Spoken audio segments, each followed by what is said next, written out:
Le soir, on sait tous comment ça se passe, on aimerait tous se poser dans notre lit et s'endormir en moins de 5 minutes. Mais au final, on va passer du temps sur notre téléphone, on va stresser, on va écouter de la musique, on va regarder juste une dernière vidéo et on va avoir des difficultés à s'endormir, ce qui fait qu'on va être crevé le lendemain matin. Moi, j'en avais vraiment marre d'être crevé le lendemain et du coup, j'ai fait de mon sommeil une priorité afin de pouvoir m'endormir beaucoup plus facilement parce que selon moi, c'est essentiel. Je vous ai déjà fait une vidéo dans laquelle je vous présente les choses à ne surtout pas faire. Et bien dans cette vidéo, on va faire les choses que moi, je fais avant d'aller dormir, ma routine qui fonctionne. Le but, c'est pas forcément que tu reprennes exactement tous les éléments de ma routine pour les mettre dans ta vie.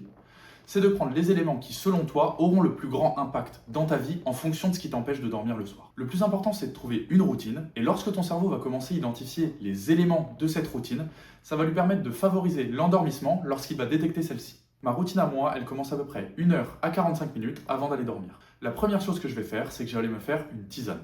La tisane le soir, elle a énormément de bénéfices. Le premier, c'est que le fait de boire toute cette eau, ça va permettre de t'hydrater et ça va aussi te permettre d'aller au WC avant d'aller dormir. Et du coup, éviter d'avoir à aller au WC pendant la nuit. Là-dedans, je vais mettre un tout petit peu de miel, ce qui a vraiment plein de valeurs ajoutées pour le soir. Vous avez qu'à regarder sur internet, il y en a énormément. Ça va permettre notamment d'avoir un effet bénéfique sur ton insuline et aussi sur tes niveaux de glycogène pour ton cerveau. Vous pouvez le mettre avec une cuillère en métal, c'est vraiment une légende, le fait que ça altère vraiment les effets bénéfiques du miel. Par contre, attention, il ne faut pas que l'eau de la tisane soit brûlante, sinon ça altère totalement les effets bénéfiques. Et le dernier effet positif finalement de cette tisane, il est très connu, c'est que dans la tisane, il y a plein d'herbes qui aident à favoriser l'endormissement, comme par exemple la camomille ou le verveine. Avec ça, je prends aussi 3 compléments alimentaires que je vais vous citer. Le premier, c'est le zinc, qui est vraiment très utile. Un des effets qu'il a, c'est de favoriser la production de globules rouges qui va vous permettre de diminuer votre circulation sanguine et du coup de diminuer votre rythme cardiaque. Ensuite, on a le classique magnésium qui permet de faire diminuer les niveaux de cortisol pour le soir et donc de s'endormir plus facilement puisque le cortisol est étroitement lié au stress. Et finalement, un troisième complément qui s'appelle l'ashwagandha sur lequel j'ai déjà fait une vidéo mais qui globalement a le même effet. C'est une herbe qui fait diminuer les niveaux de cortisol et qui du coup vous aide à vous endormir beaucoup plus facilement tout en dormant plus profondément. Pendant que je bois ce thé, j'ai pris l'habitude d'écrire sur un carnet sur laquelle j'écris une page par jour. Sur cette page, je vais raconter absolument tout ce qui s'est passé au cours de ma journée, que ce soit bon ou que ce soit mauvais. Et bien en fait, en les écrivant sur du papier, ça va me permettre de me remémorer ces bons moments, de me remémorer mes réussites, de me remémorer tout ce qui s'est passé et tout ce que j'ai accompli au cours de cette journée et d'être reconnaissant pour tout ça.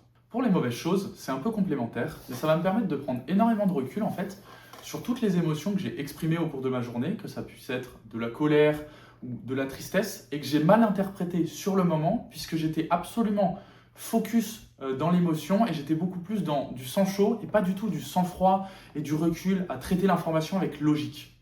On a tous eu ce moment-là où après une dispute, on se dit « Merde, j'aurais dû dire ça si j'avais voulu lui prouver qu'il avait tort ». Et du coup, on y repense, on rumine, on regrette, on se dit « Ah bah la prochaine fois qu'on va dire ça, je vais lui dire ça ». Là, le fait de prendre le temps pour l'écrire sur du papier, ça va vous permettre de sortir tous ces éléments de votre tête, de sortir la colère, la tristesse, la haine, la nostalgie, de le mettre sur du papier. Et finalement, le fait de l'écrire, c'est très symbolique puisque ça sort les éléments de la tête. J'ai trouvé que depuis que je faisais ça, quand je me mettais dans mon lit, j'allais beaucoup moins ruminer et penser à ce que j'aurais dû dire ou penser à ce que j'aurais dû faire ou repenser à des éléments puisque je les ai déjà notés sur du papier. Une fois que j'ai fait le point sur ma journée présente, je vais planifier la journée suivante. C'est un petit peu la suite logique parce que maintenant qu'on a déterminé ce qu'on a fait dans la journée précédente, on va déterminer en quoi ça impacte la journée de demain et ce que ça nous a donné à faire tout simplement. Donc j'ai acheté une petite ardoise qui coûte 10 € sur Amazon, sur laquelle j'écris les 5 éléments les plus importants à réaliser dans ma journée de demain.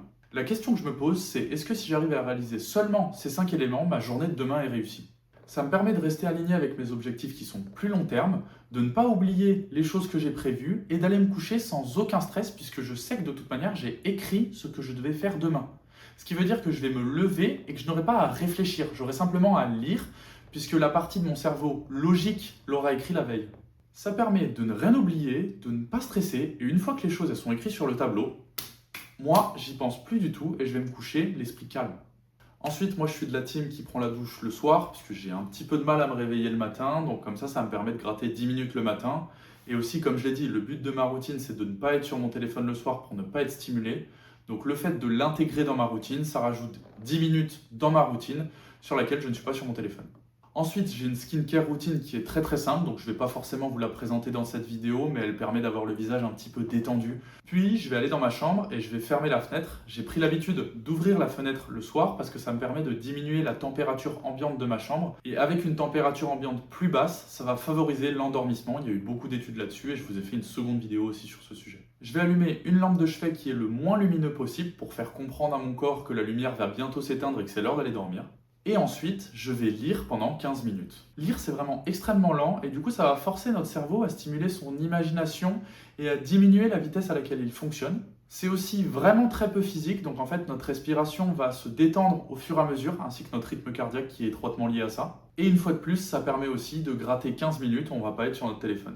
Et puis mine de rien, en avançant de 20 pages par 20 pages sur un livre chaque soir, eh bien au bout de l'année, on peut avoir lu quelques livres, ce qui est vraiment assez intéressant pour se cultiver. Moi, je fais juste quelques respirations profondes, histoire d'eux, mais en général, ça me prend très peu de temps. Et vu que j'ai déjà fait toutes les choses que j'avais à faire pour rendre ma matinée moins stressante, eh bien mon corps, il n'a rien à penser et du coup, il s'endort tout seul. C'est tout pour cette vidéo, merci de m'avoir regardé. Et si jamais vous avez du temps, j'ai fait une seconde vidéo sur les choses à ne surtout pas faire le soir, qui est vraiment complémentaire à celle-ci.